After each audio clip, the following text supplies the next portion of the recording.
Now 6:30. And then you want to take January a picture? 21st work study session will begin. We'll start with the Christmas home decorating contest, Mr. Mayor.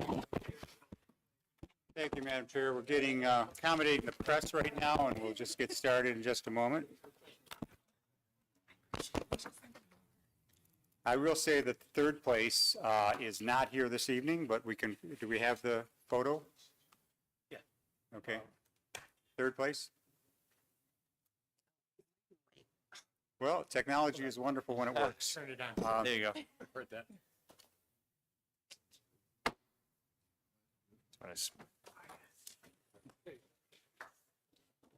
Okay. We have 3 trees. Do you want some water, sir? Hit over. You guys didn't ban TikTok, did you? No, it's just the connection's going through Greenland, so. Okay, here we go. Third place.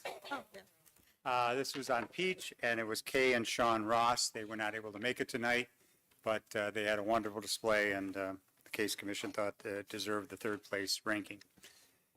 We'll go on then to second place, the Creech family. Are they here today? Okay, come on up.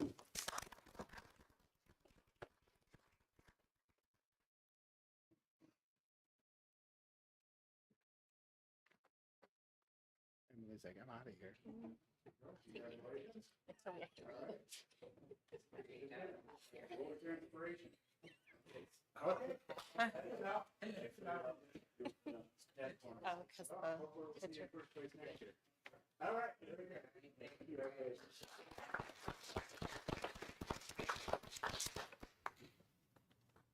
Okay, and then now we have first place, which was on Kerr, Keith Damron, and Susan Dakin.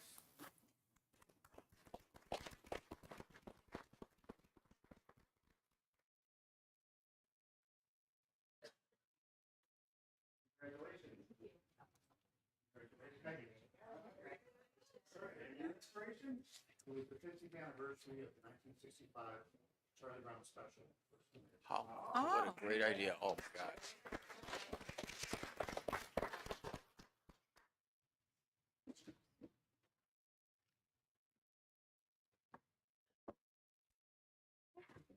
On to officials' reports, Mr. Mayor. Thank you, Madam Chair.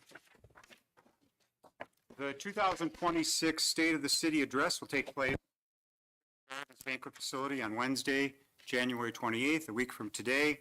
Once again, it will be hosted by the Southgate Rotary, with proceeds going to their high school scholarship fund for our local students. I look forward to reporting on the progress that this great city has made in 2025 and the important projects in store for this new year. Just prior to the address, we'll be presenting the Southgate DDA's 2025 Business Awards. These will include new business, nonprofit, community engagement, longevity, and the People's Choice Award. As in the past, the State of the City Address will be streaming live during the address and then will be available 24/7 on our YouTube channel. Tickets are available through my office or by contacting Mr. Steve Ollis of the Southgate Rotary, and his number is 734-658-8991. On Wednesday, March 18th, the City of Southgate will be honoring the remarkable men and women of our public safety departments, along with members from 8 law enforcement agencies and 2 additional fire departments who exhibited exemplary service during the immense fire at the American House Senior Apartment Complex last October. It was delayed a bit because of the backlog on the awards and the medals, but the American House fire was the second largest residential fire in our 68-year history. We thank all 14 communities that came to our assistance. The miraculous result of no loss of life is something this community is extremely grateful for, and this award ceremony is meant to show our heartfelt appreciation. Our police chief and fire chief have identified numerous individuals who deserve special recognition. During the ceremony, we will acknowledge the extraordinary work that was performed by these police officers and firefighters on that cold October evening. There will also be special recognition for several individuals who assisted that were not first responders, but performed remarkable work assisting the residents to safety and providing for their well-being. The award ceremony will start at 5:30 p.m. on March 18th, prior to our regular city council meeting. This 4th of July will mark our nation's 250th year as a country. 50 years ago, Southgate commemorated our bicentennial by holding our first Heritage Days celebration. And of course, that event has continued for the last half century for those that can remember the first one, which I can. So this 4th of July will be our semi-quincentennial. With the assistance of our DDA and local businesses, plans are being solidified for another grand celebration on Friday, July 3rd. This year's commemorative gathering will include a patriotic-themed concert, food trucks, and fireworks. More to come on this as we get closer to the event, but please mark your calendars for July 3rd here in the city of Southgate.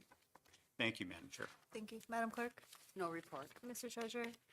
Good evening. Just an announcement that the winter taxes are due on February 17th, I think it's Tuesday. And if they're not paid that day, then they go to the county to collect. So it's much easier to deal with the city than the county. So if you think you're not going to get them paid by that due date, you should contact the treasurer's office and they will contact me, and then we can make some sort of arrangement so that you can not have to deal with the county, because once it goes to the county, it's not as pleasant as dealing with the city. That's all. Thank you. Thank you. Councilman Price? Thanks. Good evening. I have a Parks and Rec update. Youth basketball started this week. 125 participants registered, ages 4 to 13. We have Parks and Rec Hall of Fame spring induction. Applications are still being taken until the end of February. Smart Bus served 3,267 passengers in 2025. 191 days, 21,256 miles. Thank you. Thank you. Councilman Rausch? No report. Councilman Graziani? No report. Councilman George? Thank you, Madam Chair. The Library Commission met last week. Check out their new website. I'll mention a few things that are going on at the library. They have movie nights now. The adult movie night will be the first Monday of the month at 6 p.m. They have family movies on the third Saturday of the month at 11 a.m. Popcorn is provided. Bring your own drinks. The library has partnered with Culture City to enhance the ability to assist and accommodate patrons with sensory needs. Sensory kits are available. The Adult Book Club meets the third Tuesday at 7 p.m. through March, and their recent survey results were very positive. I'd like to thank the Case Commission for judging the Christmas home decorating contest. And Robin already left. Today was Robin's birthday, and she came out on this night to give out the awards. She's one of the hardest working commissioners. Anyway, thank you very much. We did receive a lot of really great entries this year. Of course, none of them were bad, but I mean, really exceptional. And congratulations to the winners. The Case Commission will be judging the love story essays next Tuesday during their meeting. And that's all, Madam Chair. Thank you. Councilman Ayers Reese? Thank you, Madam Chair. The Planning Commission did meet on January 12th, 2026. The agenda was for a public hearing / new business for Mazine Simona at 15200 Eureka Road. Special condition use site plan review. Propose a drive-through pickup window for the existing Wild Bill's Tobacco shop. But due to the following findings, like significant concerns related to traffic circulation, vehicle stacking spaces, pedestrian safety, service and emergency access, clarity of ordering process, and need to provide photometrics of existing light fixture, the commission unanimously voted no on the special condition use of the drive-through. And They also spoke to the master plan, that we're still doing some updates to that and hope to get that out to you soon. And thank you for all the input from the residents and businesses on what we want the city of Southgate to look in the coming years. Thank you, Madam Chair. Thank you. Councilman Golick? Thank you, Madam Chair. The DDA did not meet in January, but we're tentatively scheduled to meet February 19th. And then I did have a couple questions for the city administrator that were brought up by the residents. First of all, with the cold weather coming this week, can you review the areas of the city that we have city shelters available and kind of how that works and the timelines? Yeah, happy to do that. So our senior center and library are available for people to come in if they got to get out of the cold. We don't have overnight shelters as a city. We don't run an overnight shelter, but those are the ones that are listed for basically warming centers if people want to get out of the cold, if they don't have a place to go. And what time would the availability be at our buildings? I have to check off the top of my head. I believe the library opens at 9 a.m. And is open till, I believe it's, Till 9. It opens at 10 and it closes at 9. sorry, yeah, 10 to 9. Got that reversed there. Thank you. 9 to 10. And so they're closed on Fridays though. Fridays and Sundays they're closed. And then the senior center is open Monday through Thursday and during the day. Thank you. And then residents also asked about the Edison property. Will those two lots be redeveloped, or is there any timeline on that? Yeah, so those are not city-owned lots, so we don't have complete control over how they'll get redeveloped. I know one of the owners with the house that was damaged by the fire, they're planning on rebuilding, is the last we've heard there. And the owner of the house where the house explosion actually occurred, I believe dirt was delivered to fill in. So the goal right now is to get the site secured so we can remove the fencing. But I do not believe they have plans to redevelop that lot. They're looking to sell it. Okay, thank you so much. That's all. Thank you. All right, Mr. Marsh for the agenda, please. Okay, thank you, Madam Chair. Good evening. Tonight we have one item under consideration of bids, and that is for the sale of the city-owned vacant lot at 14282 Ford Line. The request for proposals was posted online through Beacon Bid and through BidNet. Additionally, there was a sign on the property stating that it was for sale. It's been there for some time as well. The RFP and sale price of $10,000 was reviewed and approved by council at the November 5th meeting. Although the city only received one bid, and it did not include a basement, the administration does believe it is in the best interest to award the bid to the bidder, which was Pizzo Construction. Pizzo Construction has successfully built homes elsewhere in the city. They comply with building permits and ordinances, and the home is actually estimated to generate $7,575 in annual taxes if it's not homesteaded. I'm sorry, if it is homesteaded. Are there any questions from council regarding the sale of the property? One comment I would make, this is not the same Pizzo development that developed off of Superior. Yeah, It's the same name, but it's not the same developer. okay, seeing no questions. Going on to Communications A. The first item under Communications A is a development agreement or a conditions of development agreement with Southgate Tower LLC.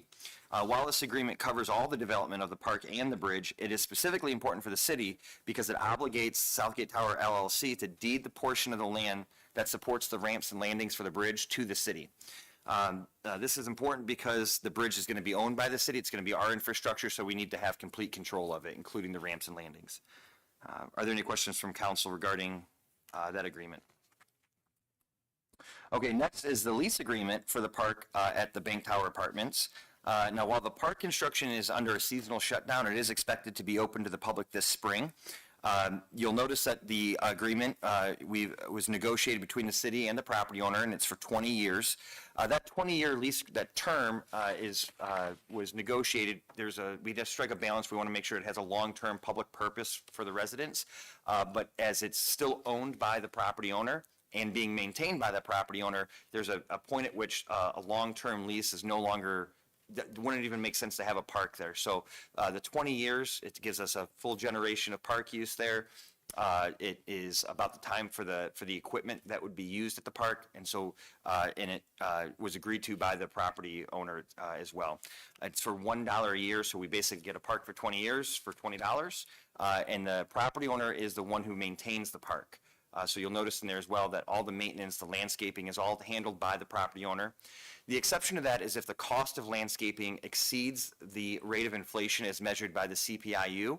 And in that case, so long as the property owner is using our low bid contractor, they're not getting an expensive contractor per se, they're using at least our low bid contractor for maintenance, we would chip in for that marginal difference. So if, for example, the cost of landscaping goes up 4% in that year, and CPI is 3%, the city would chip in for that 1% towards landscaping.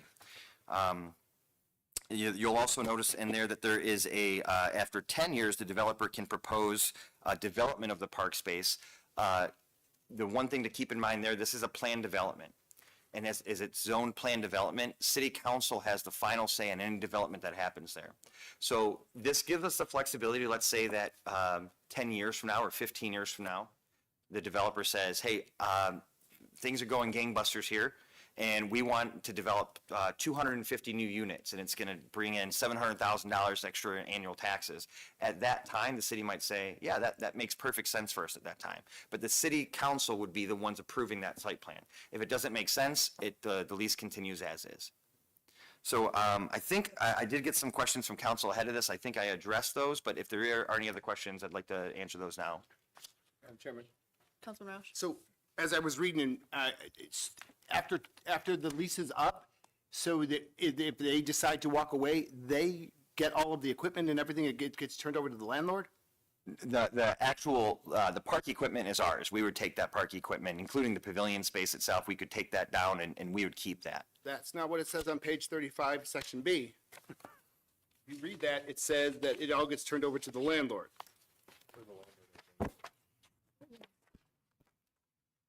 So is it, here we're considered the tenant. It says at the top, landlord. The pavilion shall be the property of the tenant. At the request of the landlord, the tenant shall disassemble and remove the pavilion and fitness equipment, in which case the tenant shall remove them from within 30 days. So like we can't take a tennis court back, but the things that we could remove from the site would become ours. Same with like, you can't take like the walking path, for example. But all the other equipment okay. It seems a lot of money. I mean, and I'm getting this from residents that you're talking a $5 million grant that they're getting to put around their park for only for a 20-year lease. I mean, that seems like a lot of money to give. So the $5 million grant isn't specifically for the park. A portion of it's for the park. The other portion is going towards the bridge. So for example, the bridge span that we bought and the design services, that's all been covered by the grant. So not all $5 million is going towards the park. And again, you have to understand that this isn't our land, right? So the deal here is that the park would be developed on the land. The landowner maintains it. But at some point, if the landowner is tied up with maintaining that land for too long, it no longer makes financial sense, and they wouldn't even be interested in having a park there because now they're paying more to be given a park than they would to not have the park altogether. If that makes any sense. I mean, they're going to be paying quite a bit of money maintaining this park and taking that away from the city. But they would have to maintain it no matter what. It might not be a park though. They would still have to maintain this because it's their property. So they'd still have to. Correct, but it could just be a parking lot. You know, it would be a lot cheaper to maintain a parking lot than it would be a public park space. Or a private park, if they just wanted to. Yeah, use or it could be a as private, or, you know. Where's the parking lot? So in 20 years, if they decided they want to put a fence around that thing and make it a private park, they could do that. Yeah, that is correct. After 20 years, the portion of the grant that was used to build the public park, you know, it'll have served its purpose, and if they wanted to do that at that time, they could. During that time, I mean, we could propose extending the lease. We could propose purchase of the park. Now, again, purchasing 6 acres of the land is not necessarily in our best interest either. You diminish the taxable value of the property at that point, and then you would own it, and we'd have all the costs associated with it as well. So this is, we do feel this is in the city's best interest. Again, what we're getting here is a park paid for by the county. We contribute $20 for 20 years of public park access, and the property owner maintains it. All right. It sounds like, I mean, that's, we feel like that's a good deal in the city's interest. Okay. Madam Chair, Councilman Gauss? I too am not a fan of the 20-year lease. I think it should be longer, but I understand why the two parties agreed to 20 years. My question would be the 3-year review on the maintenance expenses. Who's involved with that 3-year review? That 3-year review would involve the administration and the property owner. So they'd probably have their manager, their property manager there as well to talk about those costs. So there's going to be a cost associated with cutting the grass, edging, annual cleanups. I mean, we Maintenance want of the this to be flower. our jewel park of the city. Yeah, I correct. understand it's gonna cost more than maybe inflation or whatever the rate is that you say, so. Well, so the 3 years is establishing what that cost is. Now, after the 3 years, if the cost to continue maintaining it in that way increases over the rate of inflation, then the city would only contribute that marginal difference. And again, the property owner may choose to use their own vendor for this, in which case they're paying more than what we would pay. We competitively bid things. We got a tremendous deal from DJs to manage our parks. If they didn't want to use that and they want to use their own, then they're responsible for 100% of the cost. If their vendor is coming in as too high, they could, if you notice in there, we allowed for piggyback pricing, essentially saying that they could get the same rates that we competitively bid.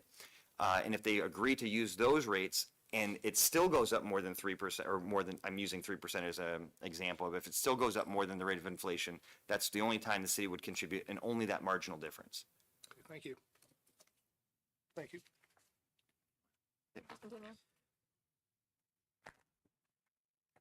Okay, going on to item number 3 under Communications A. This is a budget amendment number 2026-02. This is a mid-year budget amendment, and it reflects increases to the budget that have been driven by the changes in the collective bargaining agreements that were renegotiated in 2025. While this does show an overall increase to the budget expenses by $622,383, it does not fully reflect any year-end surpluses in revenue or any future savings that may occur in this fiscal year. So savings occur when a department is in the process of hiring someone, so you get that savings on wages while the hiring is taking place. We also recognize savings when there's a retirement and a more senior staff is replaced by a less senior staff. Past year-end budget figures suggest that we're not going to be needing to dip into fund balance at all for this budget amendment, as it only reflects an actual 1.9% variance to our actual budget. So the overall budget for the city is $32 million. So this only represents a 1.9% variance. Were there any questions regarding the budget amendment? Okay, the next item is a recommendation to waive the bid and re-award HydroCorp for the city's commercial and residential cross-connection control program. This is a 3-year agreement with 3% annual increases built in. HydroCorp has been the city's contractor for over 10 years. They perform all the required inspections, they do all the mailings and the record keeping for any cross-connection systems that touch our water distribution system. So some examples of that would be any residential or commercial irrigation system. Those are systems that touch our water system and need to be evaluated and monitored and reported on. Same with fire suppression systems. So it's a very, very big job, and they've been doing it well for us for many years. They also prepare findings and reports that the city are required to supply to Eagle on an annual basis. Are there any questions from council regarding this item? The next item is a request to award Freeport Supply Company an extension as the city supplier of sand, topsoil, and 2,1A aggregate. While we're recommending the bid process be waived, please note that Freeport won the last competitive bid in 2021, and they've kept their prices the same ever since. Next is a request for approval of change order number 1 to the CDBG sanitary sewer lining program. This work is being paid for by a CDBG DR grant that MEDC awarded the city. And this is taking place in the Old Homestead neighborhood. The sewer lining will increase the sanitary sewer lifespans by approximately 50 years. And while investigating the sewers prior to the lining, it was indicated that there's 3 sections that of the old sewer that were in too bad of condition to be lined. And so what this change order does is that those sections will be replaced before the lining occurs. The replacement will actually be reimbursable expenses as well and be covered at 100% by the grant. Any questions from council on this item? Okay, next is a letter from the city assessor with the 2026 poverty guidelines and application. Those have both been provided for you in your agenda packet. Any questions from council on that item? Okay, next is a request for approval of the March Board of Review dates, Board of Review member compensation, and expense budget. Any questions from council on that item? Okay, the ninth item is the appointment or reappointment of Andrew Mall, Chad Godbout, and Mark Nemeth to the Planning Commission for a term expiring December 2028. And then the last item under Communications A is a request for Garen Lukow Miller to represent the city in pending litigation with the school district. The firm has been recommended by our city attorney, and they've been selected by the MML to represent us in past legal matters. John Giluli will serve as the primary attorney. He has an extensive background defending cities against ordinance challenges. The administration is recommending a preliminary not to exceed budget of $30,000, and just as a brief update on this as well, we have filed a counter complaint, and they've been ordered to not proceed until the judge can review our counter complaint, and that's take place in April. So this is in preparation for our counter complaint against the school district. And in that counter complaint, we are asking for all of our legal services to be refunded. Any questions on that item? All right, that's all. Thank you. We'll reconvene at 7 o'clock.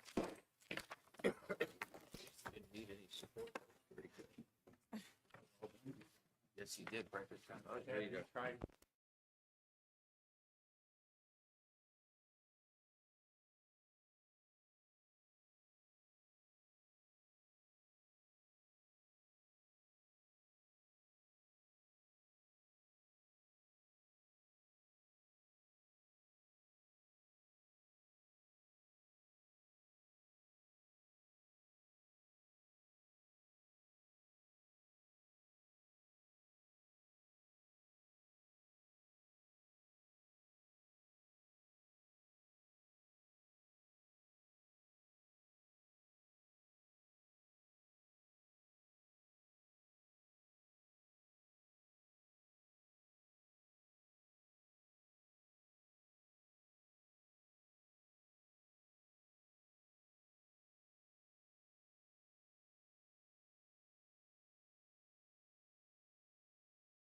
Start with the Pledge of Allegiance.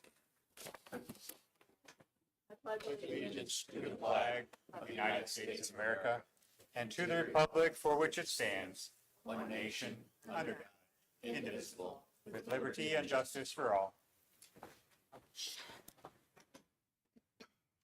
Roll call, Madam Clerk.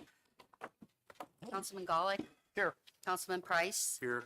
Councilman Graziani. Present. Councilman Roush. Here. Councilman George. Here. Councilman Ayers Reese. Present. Councilman Cuspa. Here. And a motion to approve the work study meeting minutes dated January 7th, 2026. Madam Chair, Councilman George. I move to approve the work study meeting minutes dated January 7th, 2026. Support. Motion by George, supported by Ayers Reese. Any discussion? Any objection? Motion carries. And a motion to approve the regular city council meeting minutes dated January 7th, 2026. Madam Chair, Councilman Ayers Reese. I make a motion, we approve the regular city council meeting minutes dated January 7th, 2026. Support. Motion by Ayers Reese, supported by Roush. Any discussion? Any objection? Motion carries.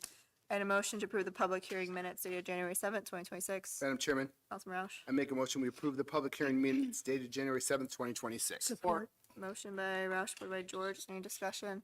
Any objection? Motion carries. No scheduled person in the audience. One item under consideration of bids, memo from the administrator regarding the sale of 142824 Ford Line. Madam Clerk. The city is in receipt of a proposal from Pizzo Construction LLC for the sale and redevelopment of 14282 Ford Line. This proposal was the only proposal received in response to an RFP released in November 2025. The RFP was posted on the city website, on Beacon Bid, and BidNet. Additionally, a sign was installed on the property stating it was for sale. This proposal has been reviewed by the building director and the city deputy assessor. Pizzo Construction is a reputable contractor in the city, and they have successfully built and renovated a number of homes throughout the city. While the proposal does not include the installation of a basement, which was required in the RFP document, it does include the optional garage. The proposal does not show brick on all sides, but the developer has agreed to use brick on all exterior walls. The deputy assessor has estimated that the proposed house with full brick will have a true cash value of $258,000, which will generate an estimated $7,575 in annual property taxes if homesteaded, and $9,920 if not homesteaded. Therefore, the administration believes awarding the bid to Pizzo Construction in the amount of $10,000 in accordance with the approval RFP is in the best interest of the city. What's the pleasure of the council? Madam Chair, Councilman George. I move that we award the bid for the purchase and development of 14282 Ford Line to Pizzo Construction Company of Grosse Ile, Michigan, in the amount of $10,000, and that they will use brick on all exterior walls. Support. Motion by George, supported by Ayers Reese. Any discussion? Any objection? Motion Chair. carries. Mr. Mayor. I would just like to extend my appreciation to the Pizzo Development for realizing that putting brick on all sides, the first floor voluntarily, pretty much, on one house construction makes sense for Southgate, and they embrace that and realize that it will ultimately be better for them in terms of the housing costs. Thank you. There are no scheduled hearings. First item under communications A is a memo from administrator regarding the Southgate Tower Park and Bridge conditions of development. Madam Clerk. The administration recommends the attached agreement related to the creation of the new public park and pedestrian bridge located at 16333 Trenton Road. As part of this agreement, the property owner has agreed to deed the portion of the Bank Tower Apartments property that is needed for the pedestrian bridge and pedestrian bridge ramps and landings. Approval of this agreement is necessary to protect the city's interests, memorialize the project terms with the property owner, and ensure the successful completion of the project. What's the pleasure of the council?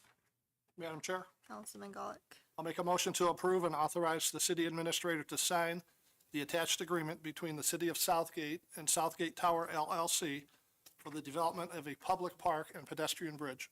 Support. Motion by Gulick, supported by Ayers Reese. Any discussion? Any objection? Motion carries. Next is a memo from the administrator regarding the Southgate Tower Park lease agreement. Madam Clerk. The Southgate Tower Park project located at the Bank Tower Apartments is nearing completion and is expected to open to the public this spring. To ensure public access and proper maintenance of the new park, the administration has developed the proposed lease agreement with the property owner. This agreement has been thoroughly reviewed by the city's legal counsel, and the administration believes approval of the agreement is in the best interest of the city. What's the pleasure of the council? Council? Madam Chair, Bullock. I'll make a motion to approve and authorize the mayor and clerk to sign the attached lease agreement between the City of Southgate and Southgate Tower LLC for the public park located at 16333 Trenton Road for a period of 20 years at $1 per year. Support. Motion by Gullik, supported by Price. Any discussion? Any objection? Motion carries. Next is a memo from the administrator during the fiscal year 25-26 budget amendment, number 2026-02. Madam Clerk. Attached, please find proposed budget amendment 2026-02 for fiscal year ending June 30th, 2026. The attached report proposes amendments to budgeted expenditures based on the recent collective bargaining agreement extensions. These budget amendments are necessary to be in compliance with the State of Michigan's Uniform Budgeting and Accounting Act. Amendments that are positive amounts represent increases to the adopted budget figures. Conversely, negative amounts represent decreases to the adopted budget figures. What's the pleasure of the council? Madam Chairman, Councilman Roush. I make a motion to approve the proposed amendment number 2026-02 as detailed in the attached report. Support. Motion by Roush, supported by Ayers, Reese. Any discussion? Madam Chair, Councilman Gullik. I just wanted to point out of the $622,000, $522,000 goes for police and fire. And those are the two most important departments we have in the city. So appreciate the efforts of administration to renegotiate contracts down the road. It's going to cost us a little bit more up front, but I think it'll save us in the long run. Thank you. Thanks. Any further discussion? Any objection? Motion carries. Next is letter from the mayor regarding the bid extension for cross-connection control program. Madam Clerk. I have reviewed the above and concur with the Director of Public Services recommendation to waive the bidding process and approve the bid extension with Hydro Corp. of Troy, Michigan for the Cross Connection Control Program for a 3-year period commencing February 1st, 2026. The pricing is $35,479.70 1 year, $36,543.80 year 2, and $37,639.60 for year 3. Each year shows a 3% increase from the current price of $34,446. Your concurrence on this matter would be greatly appreciated. What's the pleasure of the council? Madam Chair, Councilman Graziani. move the council waive the bid process and approve the bid extension for the Cross Connection Control Program with Hydro Corp. Incorporated for a 3-year period commencing February 1st, 2026, in the annual amounts of $35,479.70, $36,543.80, and $33,639 respectively. Support. Motion by Graziani, supported by Roush. Any discussion? Any objection? Motion carries. Next is letter from the mayor regarding the contract extension for sand, topsoil, and 21A limestone. Madam Clerk. It is recommended by the Department of Public Services Director, and I concur, to waive the bid procedure and extend the current contract with Freeport Supply Company of Brownstown for topsoil, sand, and 21A aggregate for a period ending January 2027. The current rates are $14.95 a ton for topsoil, $10.74 a ton for sand, and $10.40 a ton for 21A limestone. Freeport Supply Company originally was awarded the competitive bid contract at the November 20th, 2024 council meeting, and they have maintained the original bid prices. Adequate funds are available in the Water and Sewer Budget Fund. Your favorable consideration of this matter is requested. What's the pleasure of the council? Madam Chair, Councilman George. I move that we waive the bid process and approve the 1-year bid extension through January 31st, 2027 with Freeport Supply Company. The original contract was awarded on January 6, 2021 for sand, topsoil, and 21A aggregate in the amounts of $10.74 a ton, $14.95 a ton, and $10.40 a ton respectively. Support. Motion by George, supported by Golick. Any discussion? Any objection? Motion carries. Next is letter from Mayor regarding change order number 1, CDBG sanitary sewer lining program. Madam Clerk. I have reviewed the above and concur with the city engineer's recommendation to approve change order number 1 for CDBG sanitary sewer lining program in the amount of $134,905, plus the 10% contingency for the landscape installation portion of the project in the amount of $13,490, for a total of $148,395.50 with DVM utilities. This change order addresses the work consisting of repairs to sections of the sewer needed before lining can take place. Funds for this change order are available in the Water and Sewer Fund. Your favorable consideration of this matter is requested. What's the pleasure of the council? Madam Chair, Councilman Graziani? move the council approve change order number 001 with DVM Utilities in the amount of $134,905, plus a 10% contingency in the amount of $13,490.50 for sewer repairs required as part of the sewer lining project. Support. Motion by Graziani, supported by George. Any discussion? Any objection? Motion carries. Next is a member from the Finance Director regarding the approved 2026 poverty exemption guidelines and application. Madam Clerk. I have reviewed the above with the Deputy City Assessor and concur with her request for City Council to approve the 2026 poverty exemption guidelines and application. The poverty level amounts are based on guidance from the Michigan State Tax Commission and federal poverty guidelines. What's the pleasure of the council? Madam Chairman, Councilman Roush. I make a motion to approve the 2026 poverty exemption guidelines and application based on guidance from the Michigan State Tax Commission. Support. Motion by Roush, supported by Price. Any discussion? Any objection? Motion carries. Next is a member from the Finance Director regarding the approved March 2026 Board of Review dates. Madam Clerk. I have reviewed the above with the Deputy City Assessor and concur with her request for City Council to approve the March 2026 Board of Review dates and the Board of Review members' compensation as presented, as well as the amount for additional expenses. Adequate funds are available in the assessing department budget. What's the pleasure of the council? Madam Chair, Councilman Gollett. I'll make a motion that we approve the March 2026 Board of Review dates per the Deputy City Assessor's memo dated January 5, 2026, and the Board of Review members' compensation in the amount of $200 per day or $100 per half-day, in the amount of $200 per day for additional expenses. Support. Motion by Gollett, supported by Ayers Reese. Any discussion? Any objection? Motion carries. Next is letter from Mayor regarding the appointments to the Planning Commission. Madam Clerk. Please be advised that I have made the following appointments to the Plan Commission for a term expiring December 2028. Andrew Mall, Chad Gadbout, Mark Nemeth. Your concurrence on these appointments would be greatly appreciated. What's the pleasure of the council? Madam Chair, Councilman George. I move that we concur with the mayor's appointments to the Planning Commission for a term expiring December 2028. Andrew Mall, Chad Gadabout, and Mark Nemeth. Support. Motion by George, supported by Roush. Any discussion? Any objection? Motion carries. Last is amendment from the administrator regarding the legal services for Southgate Public Schools versus the City of Southgate. Madam Clerk.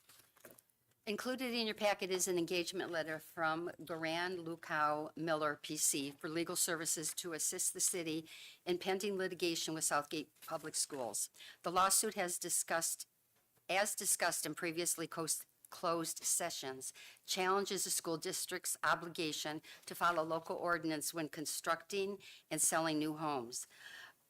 Garan Lukow Miller have been recommended by the city's attorney as they have represented the city in past lawsuits, and they have extensive experience in defending cities against challenges to local codes and ordinances. The construction of the homes has been halted due to an agreed-upon preliminary injunction. The city has filed a counter-complaint and motion for summary dismissal, which will be reviewed by the court on April 2nd, 2026. In preparation of the litigation, the administration is recommending approval of Garan Lukow Miller, PC, to represent the city moving forward with a not-to-exceed budget of $30,000. That was a little mistake. Not to exceed the budget of $30,000 at the stated rates. As part of the counter complaint, the city is seeking reimbursement for all legal services. There goes our fund balance. What's the pleasure of the council? Madam Chairman, Councilman Roush. I make a motion we concur with the administration to engage Garan Lukow Miller, PC, for legal assistance to represent the city of Southgate in the lawsuit Southgate Public Schools versus City of Southgate, case number 25-015186-CZ, not to exceed the amount of $30,000. Support. Motion by Roush, support by George. Any discussion? Any objection? Motion carries. There are nothing, no items under communications being no ordinances. Any old business the council would like to discuss?